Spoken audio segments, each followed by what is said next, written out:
We're so excited that our website is finally up. Go to the fightwithinpodcast.com. Check out the homepage. You can watch the episode there. You can take a look at some of the merchandise that we have and some of the things that we're offering on the website. You can also check out some old episodes on there if you'd like. Click on the Our Host page. You'll learn a little bit about Ben and I. There's a quick bio on there. It gives you some information of some of the things that we've done and some of the things we want to do. If you check out our catalog, it'll take you to the page where we have some of the new shirt designs. We have shirts, headwear, coffee mugs. This episode of the Fight Within podcast is presented to you by Meguiar's. For over 115 years, Meguiar's has been carefully creating and producing advanced formulas with cutting-edge chemistry to deliver a show car perfect appearance. Whether you're showing on the fairway, finalizing your car for auction, or simply getting your beloved car ready for a weekend drive, Meguiar's is ready to help with their premium car care products to make every automotive surface look its absolute best. Meguiar's, reflect your passion. Make sure to visit them at meguiars.com. What's up, guys, and welcome to another episode of the Fight Within podcast. Today's guest is Nathan Ring. He is the area developer for Clean Juice. Thank you so much for coming on, man. Yeah, thanks for having me, guys. Of course. So we were talking a little bit off air before we started recording, and I had met you once. Ben's talked to you a couple times, just because you guys are doing something on the side. But it's really interesting. I'm so happy that we have you on. Yeah. And so tell us a little bit about your background. Tell us a little bit about how you got to where you are now. Perfect. Because it is definitely a unique story, to say the least. It is a story. Yeah. I'm excited. So let's go. Let's go. Thanks, guys, both of you, for course. having me. Time is it's an honor to be with you guys. So a little backstory. I will say I'm in Southern California. As you can probably tell, I'm a Southern boy. I didn't grow up here. I grew up in Nashville, Tennessee. Mm-hmm. And so I moved out here a couple years ago. What I'm doing out here right now, you introduced me as area developer of Southern California for Clean Juice. And that's a company I've been with for the last 5 years. A company that's based out of Charlotte, North Carolina, that focuses on juices, smoothies, acai bowls, toast wrap salads. In the franchising space, I'm here to grow the brand on the West Coast. Nice. So let's back all the way up, though, and because I do have a journey. So I was raised in a home that with a very prominent motivational speaker. You guys are kind of around my age, so you probably understand televangelist, TV evangelist. So I used to play a game when I was like 6 years old on my with my family that I would scan the channels and click every single Sunday night before I found my dad on TV. And so my dad was my hero. Like totally, like, so little backstory on him, born with cerebral palsy, born dead for 18 minutes, lost his dad when he was very young, and lost his mom when he was very young. When I say very young, under the age of 13. So became an orphan, kind of fought for himself. So you can imagine like being brought up in a home with someone that didn't look at their disability with through the lens of something that would hinder them or hold them back. He raised me up to that you can conquer anything. You know, you can do anything you want. Fearless mentality. My childhood was phenomenal. I really, really had a childhood that Dad was my best friend. You know, when he was off the road, we were at Magic games, Orlando Magic games. That was in Orlando, Florida, before we moved to Tennessee. And then once we moved to Tennessee, you know, I'm getting into middle school, getting into high school, getting very active into the sports world.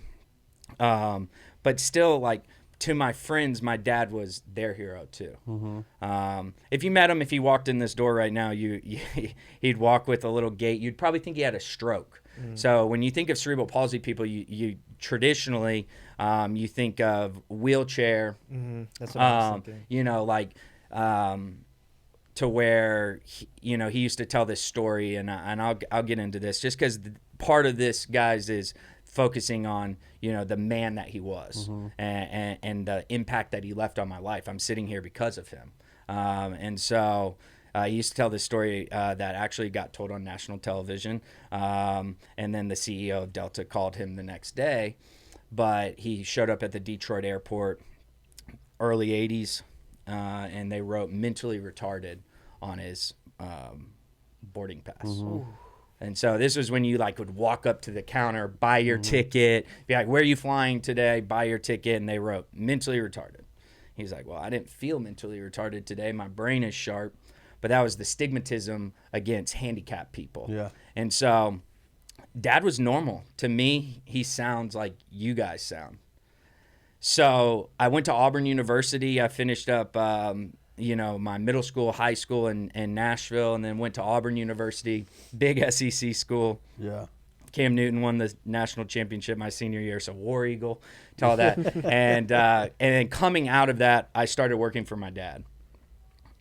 You can imagine it's a dream job for me, 21 years old, feeling like I could conquer anything. I was closing out his messages every single night in front of thousands of people, every single week. This is what's going on. We'd have people come up to us at our merchandise table and say, you guys are the dream duo. Or you would hear things like, I wish I had a relationship with my son like you have with yours. And I started to hear that every single night. There's a shift in year 3. And I started receiving emails really frequent, like every single week. Those emails would not come through at like working hours, like middle of the night. Mm-hmm. And I'll never forget one, and it was like the breaking point for me personally. We were in Dallas, Texas. The subject of the email said, you are a failure. Who did it come from? The same guy that said, I wish I had the relationship that you have with your son. It came from David Ring himself. My father. You are a failure. So at the time, I began to, when your hero tells you something like that, when your hero kind of comes out and says, hey, this is how I feel, I couldn't wrap my head around it. 23 years old, 24 years old. I'm like, dude, this is my dad. Like, this is a guy I look up to. And it got to a breaking point where, to keep it, within time limits on the podcast, it got to a point where I looked at him right after I received that email, hours later, on the way to the DFW airport, I could take you to exactly where I was. I said, I'm done. I'm done. I said, I'm not doing this anymore. And he said, big boy, what are you going to do without me? And that sparked fire. And I said, I'm done, man. I'm done. I'm not doing this. And that was when I first started to really feel mental illness. Mm-hmm. My identity was wrapped in the church world. I was raised in the church world. My identity was as David Ring's son. I'm in Nashville, Tennessee. I remember my sisters and my mom, and they rallied around me, and they said, Nathan, what do you want to do? And I said, I think it's a pretty simple option that I'm going to go into the restaurant industry. Oh, okay. Well, you've never been a server before. Who's going to hire you? I said, well, I'm going for the top, where I want to go. The place that I went immediately turned me down. The second place I went, I got through the first interview, and then the second manager that came to interview, he shared the same name. So there's no way he's going to turn me away. Nathan Shryock. I'll never forget it. He said, well, tomorrow, can you come back and meet with the general manager, Tony Grippo? I said, I'll be here what time? I pleaded with Tony. I'm going into an upscale casual restaurant that, price points anywhere $30 to $60 per person. No experience. I said, Tony, look, if you don't like me after 2 weeks, fire me. And so I stayed in that position. He hired me, and I stayed in that position. I climbed the ladder and ended up being top server there. But I was still Nathan Ring, I was still David Ring's son. And I still had to see the people that would come in and be like, why is David Ring's son working in this restaurant when he just got off the road? You know, like we're traveling coast to coast every single weekend. We're in one of the biggest churches in the country. And it just broke me down, guys. To be honest with you, I took a trip with someone to Denver, Colorado, went to visit some friends. And I said, well, once I get to Denver, I'm just going to see if this restaurant group will hire me. And if they hire me, I know that it's a door opened and I'm out of Nashville. So I went into Hillstone Restaurant Group, 3rd and Josephine, Cherry Creek, for anybody that's listening in the Denver area. Great restaurant. Please eat there. But they hired me on the spot. And they said, when can you start? You have to understand, I'm in a lease. I'm in a house. Yeah. I got all my family, all my homies in Nashville. Need 2 homies in Denver. I said, I can start in 2 weeks. I'll be here in 2 weeks. They said, we'll see you then. So then it was like on like Donkey Kong. I left that interview and I have to find a place to live and I have to go back to Nashville and pack my stuff up. And I remember standing in this street in Denver, Colorado, on the phone with my mom and my dad actually at the time. And my mom said, this is not God's plan for your life. I said, well, I don't know. Like, did you hear the audible voice of God? Because I'm trusting that this is an open door. And I'm trusting that I'm going to make the right decisions. Went out there, got in, started working for about a year at Hillstone, and really got heavily involved into severe drug use. I'm not the type of guy. I've been around a bunch of drug use now sitting here in 2022. I was never the guy that was putting on heroin or struggled with I didn't struggle with pills with oxys or anything that wasn't really trying to suppress. I was just trying to go to the moon. So if you probably know, I loved cocaine. Yeah. And cocaine fueled me. I'd go to go to work and there's cocaine, I'm high. Yeah, at work? Oh, yeah. Dude, restaurant industry. Yeah, man. Just kind of, yeah. Maybe not in the open, but, definitely getting high before, 100%. It just carried me. And if it wasn't Coke, I would be trying to get my hands on Adderall, or something like that. But then I started really diving into the cocaine use, and once I would get in, I would be riding this high. I would just be climbing all night long. And then after, in the restaurant industry, you get out late, you go out party with your friends, you drink. And then I got introduced to Xanax. And then I started mixing both of them. And so once it got to that level and I was highly addicted to Xanax and highly addicted to cocaine, I would snort cocaine to wake up and snort Xanax to go to sleep. Mm-hmm. And if you know anything about combining those two drugs, you're really playing with fire. Yeah. And it's a miracle that I'm sitting here today. I stopped working. I completely stopped working at the restaurant. It was a dream job, man. I was making good money, really good money, and immediately giving it back to drug dealers or people serving or, someone that could, meet my next fix. And it was a very lonely lifestyle. I watched relationship after relationship after relationship just go to the shitter completely. Your relationships? Yeah. Or, okay. Yeah. Everyone. Dude, I got kicked out of weddings. I got guys that I were friends with from childhood. I don't even want to talk to that guy. I was Nathan Ring at this point. I wasn't David Ring's son anymore. I was Nathan Ring, and I was creating a monster. My father's very narcissistic. Yeah. Up until this point, everything I've mentioned, my parents are still married. So this would be an end of 2016. There started to get some circulation or some communication between the family. And it just like flat out came out that he had mentioned to us that he had a terminal illness. At that point, everything's off the table for me. That's my dad. Yeah. If you got a terminal illness, squash it, man. Never forget where I was, Golden, Colorado, sitting at the bar. One of my homies got the text, terminal illness. I was like, man, this can't be true. But you have to understand, his parents died of cancer. Mm-hmm.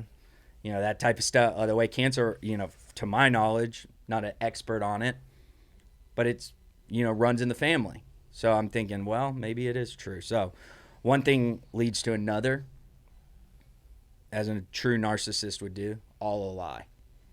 Okay? All a lie. Wow. Everything. So if you can lie to your family, I could pull the text message on my phone right now and show it to you. You could lie to your family and tell them that you're terminally ill. What else can you do? What else what else has been done and what else is gonna be done? So I'm lost, guys. At this point, it's end of 2016. I'm completely lost. I remember going home for Christmas and it was just a wreck. Just a pure, full-on train wreck. And I didn't know what to do. Like, I knew going back to Denver was very, very dicey at this point. Mm-hmm. So, starting in January, you have to understand how people are like, how are you supplying your habit at this point? Well, I'm dealing drugs at this point too, and heavyweight. And I was still making good money. I was just giving everything away. And this is the preacher's kid. This is the private school. Like, for those that are listening, like, I come from Southern Baptist private school. My parents did everything right. Everything. Like, my mom was so active. I was in sports. I was in church. I was in, I had community. In high school, all of the homies hung out at my parents' house. Like, it was the house. We were good kids. And it's just fast forward to 2016. This is 10 years after I graduated high school. 10 years. To fast forward to 2016, and I'm at a place where I'm like, I don't even know, like, I'm scared to walk outside. I'm a people person. I could talk to the wall, as you guys can probably tell. So like, at 2016 hits, and I'm here and I'm struggling. So 2017 comes, beginning of 2017 comes. I remember we made good money that month in January, and I do have a few true friends at this point that have stuck with me. I don't want to say all my friends left me, because that's not true. I've got real homies that walked with me, came to Denver, Colorado in my darkness, saw the lifestyle I was in, and still loved me. And that's why I'm here. They still love me, but one of those individuals, when he heard that my dad was terminally ill, he booked a flight, and he said, I'm going to come to Denver, Colorado in the middle of February. Okay. So the middle of February comes, and at this point, guys, it's getting real bad. Really bad. Like, heavy use. Really playing with fire, chopping it up, mixing it together at this point. Sheesh. Okay. So I'm going to get out my phone. I'm going to try to find it quickly. But I came to it came to a head in February of 2017. Okay. So everything kind of came to an issue. And if I could just find in my notes really quick.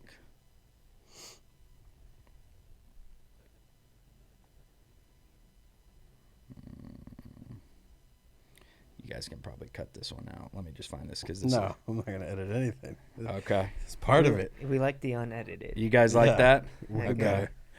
But just to touch on that, yeah, super quick, ask a couple questions while I find this. You're looking for it. It's I've heard stories, and I try to pinpoint it because I have a 16-year-old son, and I've heard a ton of stories of people just like that grew up with essentially the perfect life and the perfect kid, the perfect family, and the kid still goes to the wayside and does the type of things that you did. And then the parents ask themselves, like, what could I have done? Where did I go wrong? What did I do bad? I was listening to another podcast, and they go, they've done studies, therapists have done studies, and a lot of medical teams to say, like, 95% of the time, the parents have nothing to do with it.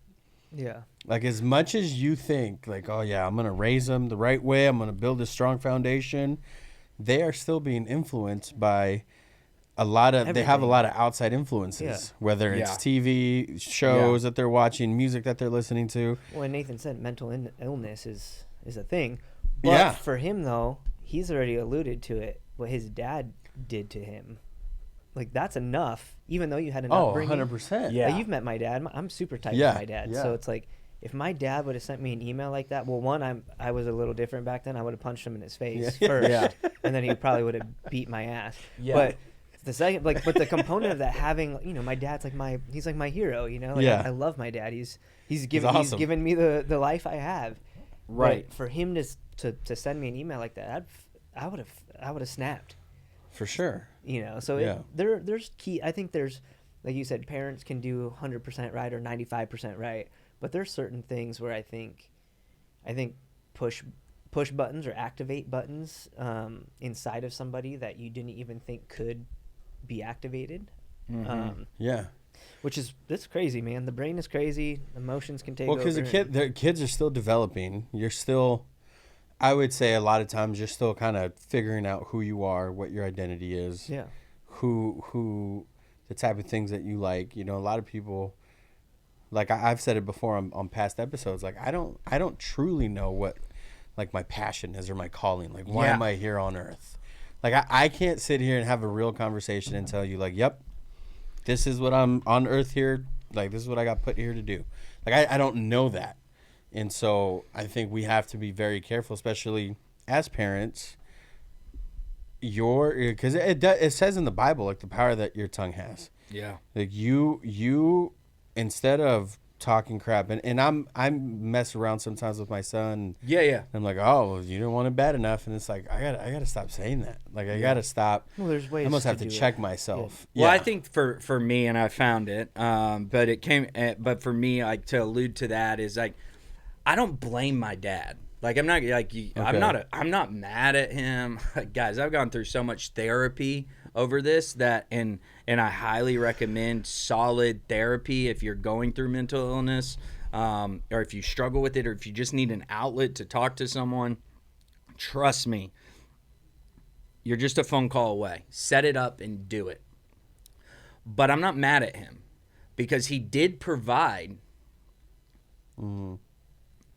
I'm not the kid that's like, yo, I don't have a dad. I had a dad. I've grieved the loss of a guy that's still living. Okay? So that's pretty. So when you grieve the loss of someone that's still living, I've said my last words to him. Guys, if I got a call today, right now, right in this moment, that said he's crossed over to the other side, he's passed, I've already apologized to him, for things that I've said. That's the first step. Okay? But to get to the point, I had to find myself. I had to find my own journey, my own identity. Okay? That was, at the end of the day, we can paint the narrative however we want. Preacher's kid, televangelist kid that grows up in a Christian home. His dad's a member of the Southern Baptist Hall of Fame. Billy Graham was the first member of that Hall of Fame. Wow. So like you can paint the narrative however you want. My dad is a good man. He just got caught up in the wrong things. Okay? So I still don't know. We're not to that point, teaser for the podcast. We're not to that point in the story. I don't know that myself, okay? But it came to a head on February 13th. I found it. This is, I'll show you guys so you can see. This is the screen that I was looking at 4:52 a.m. On February the 13th. Okay, at about 2 a.m. that night, 1 a.m., around that time frame, I took 26 milligrams of Xanax. Wow. To kill myself. Okay? Now, if you don't believe in a higher power, if you don't believe in God, if you don't believe, I personally believe in God, but if you don't, something woke me up that night, stone cold sober at 4:52 a.m. Okay? And all I could do was grab my phone. At this point, I was so angry with religion. I was so angry with my situation. I probably painted it out to I hate God at this point. But you can kind of see in my tone, I don't mention religion, but I mention my feelings. And I'm just going to read the paragraph to you because it really is who I am to this day. If I took off this jacket, it's tatted on my arm. But at 4:52 a.m., February 13th, 2017, I picked up my phone and I said, don't forget to love above all else. That starts with loving yourself. Allow the love for yourself to shine hope in a hopeless world to the hurting. Allow yourself to feel. Don't bottle your emotions, but instead open the jars of pain and hurt. Process that pain. Come out a stronger man that believes in the faith of humanity. Never allow yourself, Nathan, to stop dreaming. Share your heart. Share your dreams. Dream big. Love more. Never give up. And I signed it NDR 4:52 a.m. February 13th, 2017. And I have on this arm, never give up. Never, period, give, period, up, period. So, the journey at that point was, I don't know where to go, guys. That's February 13th, okay? I got the dates down now. Yeah. February 24th, best friend in the world, best man in my wedding in November coming up. He was the friend that said, I'm going to come out there. Your dad's got a terminal illness, I'm coming out to see you. And he got out there, and I'll never forget, even after I wrote that, never give up.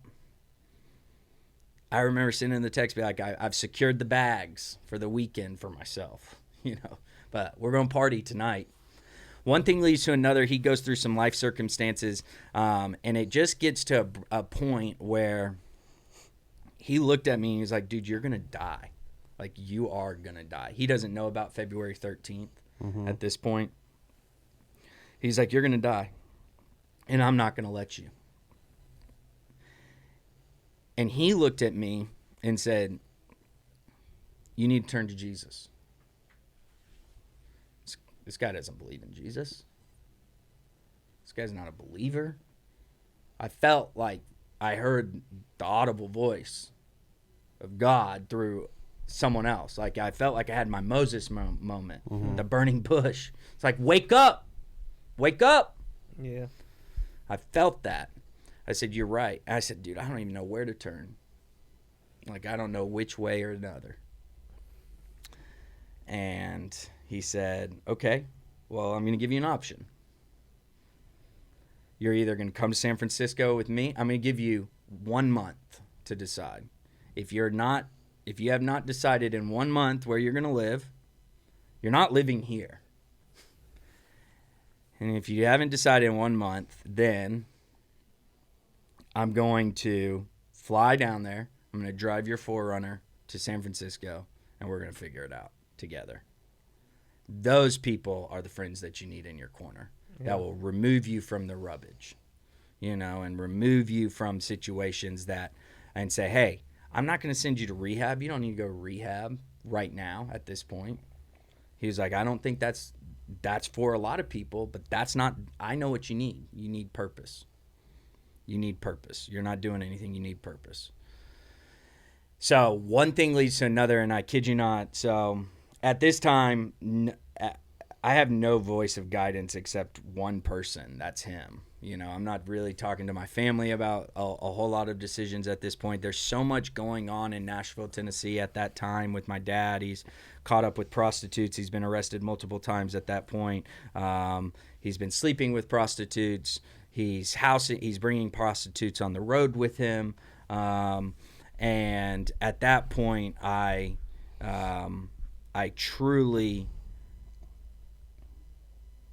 felt like my identity was like, I've got to make this work. Like, if I'm going to turn and go the other direction, I got to make it work. So I called. My buddy said to me, he said, Nathan, why don't you go to Charlotte? He's like, I'm doing a lot of work with this company in Charlotte. I can talk to the CEO for you. I was like, okay, that's an idea. And he was like, also, like, you know, your college roommate, your childhood best friend is it lives in Charlotte. And I knew who he was talking about, and, you know, Scott Hosey, and hadn't talked to Scott in years. In fact, I blew him off. I was 6 months prior. He texted me. He was in Colorado, Denver. He's like, come meet me at Wahoo's. I thought he was joking. I was sitting on my couch, high as a kite, so Xanaxed out, barred out, that I was like, I just lied to him, flat out lied. Said no, but picked up the phone, called Scott. The reason why I didn't want to call Scott is he was a pastor for this church called Elevation Church. Mm-hmm. And I wanted nothing to do with the church, especially a mega church. Just one of the biggest. That's the biggest, right? And so I wanted nothing to do with the mega church because I was like the stuff that happened with my dad, and, you know, him getting on stages at mega churches, and, you know, just leaving two different types of lifestyles. I lost trust in church leadership. In fact, I lost trust, and it doesn't even matter if it's a mega church or the tiniest church. I lost trust in the body of the church. Okay. So I called Scott, he picked up on the first ring, man, like out of the blue. What's up, man? I was like, hey, man, like, just like that. Hey, man. He's like, what's up? I was like, I'm in a dark place. I admitted it. I let someone from the outer come into the inner. I said, I'm in a dark place. And over a 2-hour conversation, I kind of told him exactly where I was at for the last 4 years. Mm-hmm. He said, it's so crazy, man, that you're calling me right now. It's just so crazy. He said, my dad, and I said, I love your dad, man. He's one of my heroes. And he said, my dad is in a meeting right now in Charlotte, North Carolina, there's this juice company that's opening up. He's like, my dad's in this meeting right now. And he's actually praying for God to provide a general manager for his juice bar with the CEO and his wife. And I was like, dude, I know nothing about juice. Nothing. I know about restaurants. And he was like, no.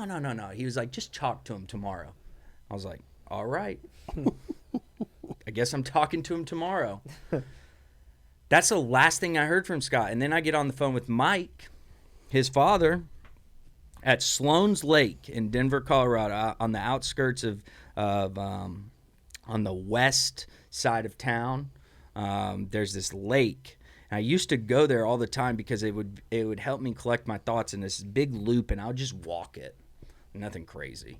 And I called Mike Hosey up, and he said, Nathan, over a 2-hour conversation, you'll never believe this. Scott's the type of guy, he's so trustworthy. He's like the salt of the earth, also marrying me in November. Okay. That's but I said, so what did Scott tell you? He was like, Scott hasn't told me anything. So he literally called his dad and was like, hey, Nathan wants to talk to you. And that's all he said. It's my story to tell. I said, man, that's the type of friend you need, you know? I've been fortunate to have a handful of guys like that in my life. And so, long story short, Mike and I talked for 2 hours, and Mike said, Nathan, I can't pay you what you're worth. He said, it's just not in the budget. I said, Mike, I'll scrub toilets for $8 an hour. I don't care. Get me out of here. Give me a change. And that started my journey, guys. That from that moment forward, I went back to my house, middle of the afternoon, frigid, February 26th of 2017. My buddy was out on the 24th. I tried to kill myself on the 13th. Okay, February 26 of 2017, I packed everything I possibly could into a 4Runner. That means I left antiques. That means I left furniture. I had $200 to my name. I sold my PlayStation to GameStop for an extra bill, for an extra $100, to make it with gas in my 4Runner heading east. And I accepted the position with Mike and with Clean Juice, which is, now I'm the area developer for Clean Juice, but I accepted the position with him and got to a point in my life where, it was hard. I left in the middle of the night. I'm a people person. I didn't tell one person I was leaving. Didn't even tell him. I told my roommate. And when I left, he's like, "What the F are you doing, bro?" And I was like, "I'm out of here." "What about your room? What about I said, "You're going to make X amount of dollars on March 1st when we re-up." Oh, is he your part? Yeah, he's a business partner. So I said, "You're going to make X amount of dollars. I don't need any of that. You take it and you pay." And I said, "And then here's all the Xanax, here's the LSD, here's the weed, and here's the Coke. You can have it all." And I left in the middle of the night. It was a snowstorm. My mom was on the phone with me because she couldn't believe it. She was like, "I don't believe you're leaving." I'm like, "I'm leaving." She was like, "Don't turn around. Don't turn around." And I drove to St. Louis, Missouri. It's a hefty drive. Straight. It's a hefty drive. Yeah, 17 hours, I think. Jeez. So I got to St. Louis because things were so dicey at Nashville. It was too for me, at this point, I had not gone through any therapy. And at this point, I had not really approached my dad about anything. I had not settled anything mentally or emotionally in my own heart. So I went to St. Louis where my aunt and uncle lived, and I started traveling the country with this Christian comedian named Tim Hawkins, and just doing like kind of stuff that I did for my dad. My uncle was his tour manager, and it just put some I'm forever grateful for anybody at that point welcoming me into a on a Prevost bus to spend a month. It's like, dude, I was going, I didn't go to rehab, but I went on a bus and I had to detox that way, and I was angry, very angry. And it was kind of a catch-22 because he was like performing in these large mega Christian churches. So it's just being flaunted in front of you the whole it's just time. like, "Oh, this David Rings," it's like, it was like a full circle moment. But on the way back to Nashville on April 1st, I felt prompted to call my dad. And I felt prompted I had to come up with something to get him to listen. So there's this show called Sneaky Pete on Amazon. It's about a con artist. Heard of it. I had just come off binge watching it. Okay. So I was like, I'm just going to con him. I'm just going to lie to him. Tell him I hired a private investigator against him. I don't have money to do that. But I had a lot of information against him. And I wanted it to come to a head. We had a lot of information, and like hotels, like where he was at, and who he was with, and names, and all this other, all this stuff. And so I called him, and he let me talk for 45 minutes. I wasn't mad. Like, I wasn't like screaming at him. I was just very clearly presenting the facts. And he said, "What do you want from me?" I said, "I want you to meet me face to face tonight at 7 p.m. at the house that my mother lives in.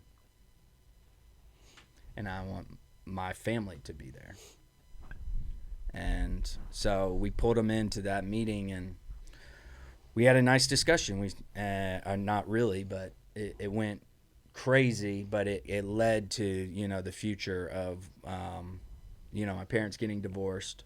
But I needed to confront him about it. And at that point, it was just really tough. And we got through it. And he got divorced. My parents got divorced, and that's when I entered therapy. But it's been such a journey, guys. Like it doesn't ever stop. I still struggle with mental illness. There's still days I wake up where I'm like, hey, I don't want to do it. Yeah. And that's why I put never give up on my arm. And so what I did was I submerged myself into clean juice culture. And I said, you know what? If I got a second chance, I'm going to give anybody a chance. And so we won Operator of the Year for the brand. And my first year as GM, it was a big honor. I got plugged into a local community. Our CEO has wrapped him and his wife have just really wrapped their arms around me and provided me with a men's group to go to that he was in. And these men's group meetings, like, they were real deal, you know, and I'm forever grateful for those men, because I would beat my fist against the table and scream how much I cannot stand my dad. And there's no way on planet Earth, without the help of therapy and coming to grips with what happened, that I would ever, in my wildest dreams, if you asked me 3 years ago, would I sit down and talk to two what I would classify as friends, strangers with cameras rolling about them? Yeah. No chance. No chance, because I lived in fear. And when you empower yourself and you kind of pull yourself up, and then you have everyone, an army of people behind you supporting you, everything comes full circle. You know, all those friends that I lost, they're back. They're back. But why? Did I make them apologize or something? No, I owed them an apology. I needed to humble myself. Yeah. And say, I'm not mad. And life's too short for this type of stuff, guys. Like, life is so short. I've buried friends, and I just try to live my life every single day, whether it's with my 16-year-old employee. I'm not perfect. I make mistakes. I have a temper. I get frustrated. At the end of the day, it comes from a very passionate heart to love people. You say you didn't know what your purpose is. Your purpose is to love people. Yeah. That, at the end of the day, that's your purpose. Every time I've been around you, you love people. Yeah. That's pretty true. It doesn't have to be my purpose is to tell people, don't give up. Believe in yourself. Go forward. And I try to instill that in every single team that I've encountered since May 13th of 2017. So why do I throw all those dates out? Because I want people to see how fast your life can turn around when you make a choice. That's good. You know? That's making that choice to. I mean, I feel like we talk about it a lot, but I'm a big believer myself in making a choice, right? Whether it's a good choice, a bad choice, anything, but making that choice, like you said, throwing those dates out. So somebody that does deal with stuff that you're going through, because obviously you're not the only one. There's millions of them. There's going to be millions more of them. Absolutely. But I think for me, and just hearing you talk about this, especially because Manny and I mean, we've met you, but we don't know you, you know? And I think for you to be able to sit in a chair with cameras and share a story with essentially, like, yes, friends, but strangers, right? And to be able to share that story it's a testament to, like you said, your character. I like that you have never give up, because it is so easy to give up, right? It's so easy to, especially for you, man, like me as a Christian, being around churches, it's really easy to be like, dang, man, God, you suck. Yeah. Well, no, you don't, God. Like, the church that men created sucks and can suck. It can do a lot of good, but it can do a lot of bad. And so it's to hear that and to just have that perspective, like, it's pretty cool, dude. And I'm not just saying it's cool in the sense of like, oh, I want to make you feel good. Like, it's more so you went through some crap, some heavy stuff. You went through it. You just went through it. Yeah. No, it was a journey. So when I was going through it, I kind of relate to the people. I don't know if you guys probably see these people, you know, have individuals that sit here and like you listen to their story and you're like, oh my God, like my story's not like, I didn't grow up, I grew up in a very privileged household. Yeah. You know, and I have to acknowledge that, you know, that like my story resonate. So one thing that I struggled with then was that my story wouldn't resonate to like to anybody, to be honest. Like that's what the enemy tells me in my head. Why use your story? Like you're a privileged kid. You're very, you know, like you went to private school, and at the end of the day, it's like I've tasted the like what you could say, you know, financially. I've done nice things, right? But I've also hit rock bottom. Mm-hmm. And I'll tell you, my journey from hitting rock bottom to now has been more fruitful and more rewarding because it's something that I worked for and I wasn't given. Yeah. I worked for it. And, man, but I'd be lying if to anybody that like it's still a struggle. It's still a struggle. I still need those 9 p.m. conversations with random people, you know, with random homies, and that carry me. And I don't know how everyone gets through, especially if you're listening and you struggle with mental health. Just find what works best for you. But what works best for me is just picking up the phone and not being a recluse and not sitting in your emotions. For me, it's like the opposite. I've learned this. A lot of people struggle at nighttime with anxiety. Yeah. Like really struggle with it. For me, for the most part, it's in the morning time. Once I get my day started, if I can make the first step, it's like the domino effect. Yeah. If I can knock out one email, I can knock out 100. Mm-hmm. If I can knock out one task, now let's take it away from work. If I can say thank you and I appreciate you to one person, gratitude is going to take over my heart, you know? And so, but I still struggle at night. Like I'll be laying in bed and I'll be like, it'd be so much easier to not be here. And that's okay to say. That might make people uncomfortable, but that's how I feel. I think recognizing that is a big step in the recovery process and like learning, because a lot of people they can't identify it. And they just, you know, decide, hey, well, today's the day I'm just going to take my life. But they don't, because they can't pinpoint like, hey, this is what I struggle with. This is what's wrong with me, quote unquote. And I think to go back to something that you said, I think your story resonates with more people, because there is people, maybe not to that extreme, but there is people going through that. There's people that don't want to, for whatever reason, because they don't want to look at themselves in the mirror, don't want to say like, yeah, this is wrong with me. Yes, I am in this predicament. How am I going to get out? And so I think it's very special for you to come on here and share that, because we've had guests, you know, that'll just be like, yeah, I worked really hard and got successful. Like cool, great.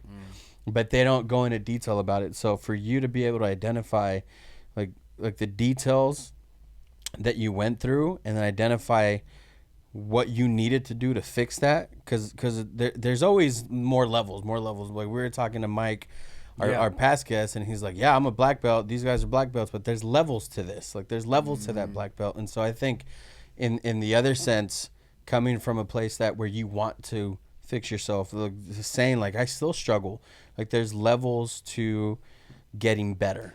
Yeah, you know, for sure. Yeah. And for me too, dude, like I appreciate you talking about it, because and I'm not trying to say what I'm about to say to like be Mr. Macho, right? Like it has nothing to do with that. Yeah. I don't know what it's like to deal with like mental health. I've never struggled with it. I personally don't know very many people that have, like in my close circle. Obviously I have like people that do, but like the ones that would really open up and actually talk about it, I've never really had to deal with it much in my life until the Marine Corps. And so I just told my wife this recently, because another one of our friends killed themselves, and it's like, you know, I'm trying to learn and be, I don't know the right word, but I'm trying to learn, understand it, and have more grace towards it, because I've always been of the mentality of, you have a choice. Yeah. Right. But I know it's different when you're dealing with mental health. So to hear about it more and to, for lack of better terms, not to sound cheesy, but to like educate myself more on it is something I know I need to do. For sure. Because again, like I said, I don't deal with it. Yeah. I have a lot of Marine buddies that deal with it. And dude, my last deployment was in 2009. Yeah. It's a long time ago. Yes. But it doesn't mean it's like a freaking light switch. You know, you don't fix it like you said. And for you, you're working at it. Some of these other guys, they're not working at it. They don't want to work at it. They are on drugs, alcohol, whatever. Yeah, suppressing it, right? Yeah, instead of working on it. Yeah, and I mean, it's, man, well, one, thank you for sharing, because people don't, like, I think this conversation is important for the aspect of there are a lot of people walking amongst your inner circles that live in your homes. All the people outside of these walls right here that are struggling. For sure. And I think that a lot of the times it's as simple as just as saying 3 words, how are you? And then they're triggered, or not triggered, they are just like me. If you asked me that, even in my darkest days, I'd be, I'm fine, or I'm good, or I'm chilling. Yeah. I'm doing what? And then just pause and be like, hey, no, how are you? Like, how are you? Yeah. Like, is there anything that I could, that you want to talk about? Like, and if it's nothing, then that's fine. That's totally fine. But what I don't like, Ben, about church world, straight up with you, is when I was going through it, the thick of it, they probably turn to Jesus. You. Yeah. Anxiety doesn't, and giving me a Rolodex of Bible verses. Okay, I understand that. But, like, can you just sit with me as my friend? Or can you just sit with me as my pastor? Or can you just sit with me and not give me this religious bullshit? Like, I don't want religion. I want relationships. Yeah. And that's why my relationship with the church is still, I wouldn't say it's fully healed. And full transparency. Yeah. I wouldn't say it is. I would say that there's a lot of work that's been done, and guess I was scared. Scott Hosey was a pastor at the time. He was a pastor at Elevation Church. I was scared to death of Elevation Church. Yeah. I went in there and I sat and still listen to this day because I trust the leadership. Okay, I trust what's being spoken, right? Yeah. But I still struggle with for me, I know the backside of the church. Yeah. I know the offices of the church. I know the offerings. I know who's taking money out of the plate. That's where my head goes. Or what scandal is this? And what's this? And I don't want people to get wrapped up in this, but American Christianity for me has been a struggle. And it's about the American perception of go to church, go to Sunday school, do this. It's a big doers mentality, right? It's like the Led Zeppelin song "Stairway to Heaven." You're sitting there listening to it, and I swear some of these churches present that in the same realm. You do this, you pass this course, you do this. When the Bible that I read says, "Follow me," Jesus, Jesus did not like, I'm not going to start preaching, but he didn't like the Pharisees, Go for right? it, bro. Yeah. And that's, so one thing I love about California is it's not the South.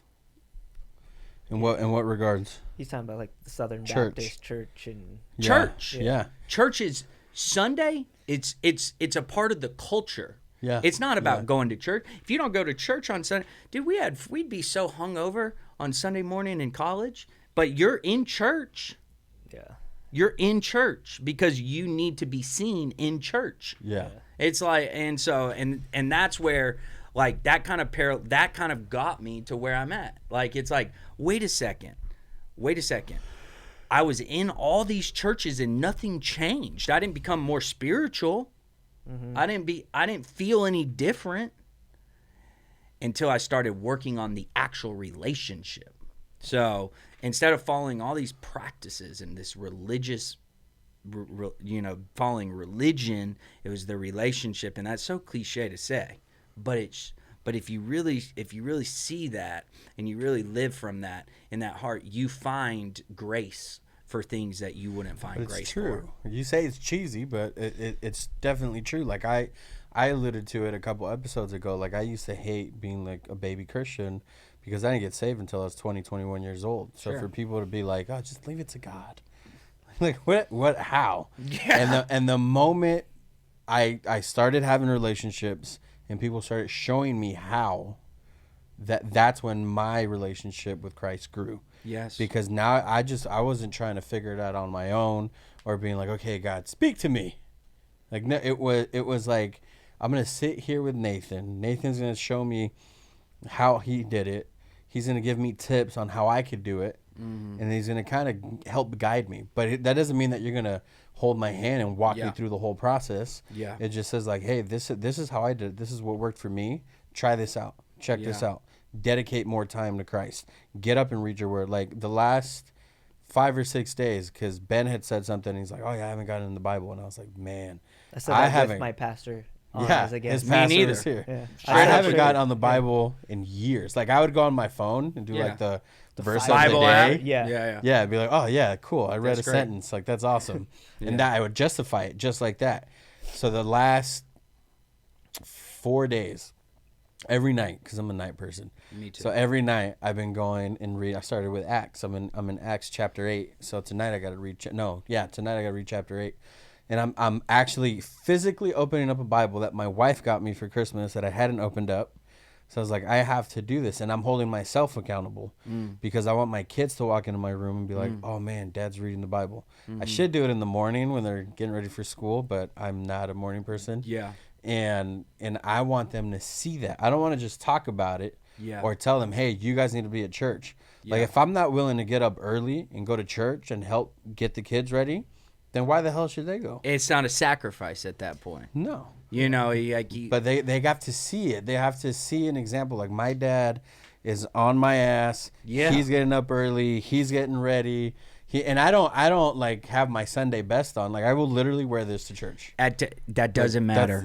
I don't care. I don't care if you see. That's where I'm going to interject. That doesn't matter. That's a Pharisee mentality. That's what I'm saying. People think that. People think that, and they got to dress up and get ready. That's why I love Californians. I try wear to tell you. basketball shorts and like a T-shirt. So like, oh yeah, let's go. It's super true about. No, I love that you said that, man. I didn't understand that about the church because I grew up in the church, so I always used to think. I grew up as like you. I grew up in the church from the frickin' day I was born to high school. Yeah, like Sunday morning, Sunday night, Wednesday night. Yeah. And choir on Tuesday, choir practice on Tuesday night. Yeah. And you dress up. Playing the church league on Thursday night. Yeah, you live at church. And that's what I grew up doing. I have aunts and uncles that are pastors. I grew up doing it, just not to your extent, but I didn't understand the church is the church, right? Like until I got in the Marine Corps. Yeah. And when they found out I was a Christian, they're like, oh, another Christian guy, And I kind of had that mentality where it was almost like prison in boot camp. Like, you got to show who's tough right now because you're going to get picked on. And I wasn't not that I'm big now, but I was small. And so I always had the mentality of, dude, I'm smaller than these guys. They're like freaking Manny. I was like, so someone says something to me, I ain't talking. I'm punching in your mouth. And that's it. So one kid made fun of me for being like a little Bible thumping, like good boy. So I said, what'd you say? And I walked across and he said it, I just clocked him. And then thank goodness everyone jumped back in because he was a big boy. But, I didn't understand that. Boot camp opened my eyes because the second I stopped professing that I was a Christian and saying, I'm a Christian, I'm a Christian, I'm a Christian, I stopped. And I just started letting my actions do it. And it shifted to, when I got to North Carolina, because that's where I was stationed, it shifted to... Bragg? No, I was in Camp Lejeune. Oh, Lejeune. Yeah. So I shifted my mentality, and this was the first time in my, long 18 years of life, 19 years of life, where I finally was like, I'm not a... it's next door. I'm not a Christian. I am a lover of Jesus Christ. And what does that mean to you? for me, it means Jesus is my way, right? Yeah. He's my truth and he's my light. And I'm going to follow him. Yeah. To you as the outside looking in, I'm going to show you what that means. I'm not going to tell you I'm a Christian and let's go to church. And the second I switched that mentality, God used me in so many different ways that I would have never thought. You know, grown, tough men bawling their eyes out to me while everyone else was asleep because they wanted to talk about their daddy issues or their girl. Exactly. And it didn't happen, though, until I realized church is man-made. It's what I do with myself and my life that is what's going to matter. Yeah. And so to hear you say that, it's like I didn't recognize that for a long time. And then, you know, I had to obviously relearn what that means. And I mean, obviously there's a lot of great churches out there. There's a lot of churches that do a lot of great things. But as a whole, the church is man-made. And unfortunately, there's a lot of churches out there, just like anything, that will give something a bad rap. And I don't want people to think, like, at least for me, like, I think there's a lot of great churches that do great a lot value. Of Yeah. I stand behind that too. Trust me. You just gotta be careful. They're just people, though. At the end of the day, Yeah, You're right. They're not on a people. So my biggest issue is that I put these pastors on platforms, right, including my dad, right, because they're on a platform. it's easy, though. It's easy, to right, do, Manny? Sure. So you when you do that, you make them immortal. yeah. And Yeah, it's for like, sure. and then you hear of these great falls of these great men, and it's like, wait a second, they're like us. they struggle, right? Yeah. They're in another, they're in another stage of life maybe, and they're shepherding people. But you have to. So what I had to do is I had to retrain my brain to be more trustworthy. Okay, because I lost a lot of trust with the church. But and I told you guys, it's not fully repaired. It's a working relationship. Yeah, And it always will be. But the biggest thing that I think that if I could say about churches and church mentality, churches should be hospitals for hurting people. Yeah, that's a good. Period. for sure. And Why? They have the good news, right? Yeah. Well, Jordan, he said it. He's the pastor of my church, and we had him on, and our whole episode basically, Manny was bummed because we had to cut it short because we had Jordan and I had a meeting. But Jordan is one of the most, like, Jordan, if you listen to this, don't let this go to your head. Yeah. But I'm just kidding. He's one of the most, like, down to earth guys that he's a man. Yeah. He is a man that has doubts and fears and struggles and worries, and everyone during this COVID season put him up on the pedestal. You know, so if he wasn't saying this, or he wasn't doing this, or he had to do this, or he wasn't doing this, oh, I can't believe that guy. Well, dude, he's a leader of a church shepherding people when he himself needs to be shepherded. Yes. Like, I don't even know if that's a word. That's, but I think that makes sense. You know what I mean? Like, it's people forget. And that goes in all aspects, but especially with religious figures, people forget they are human and they need grace just like the rest of us. They need to be poured into just like the rest of us. They need relationships just like the rest of us. And so it's just mind-blowing to me that, you know, people are always so quick to point the finger, right? Yeah, they're quick, and they're also like where I'm at with, or where I was at in my own journey is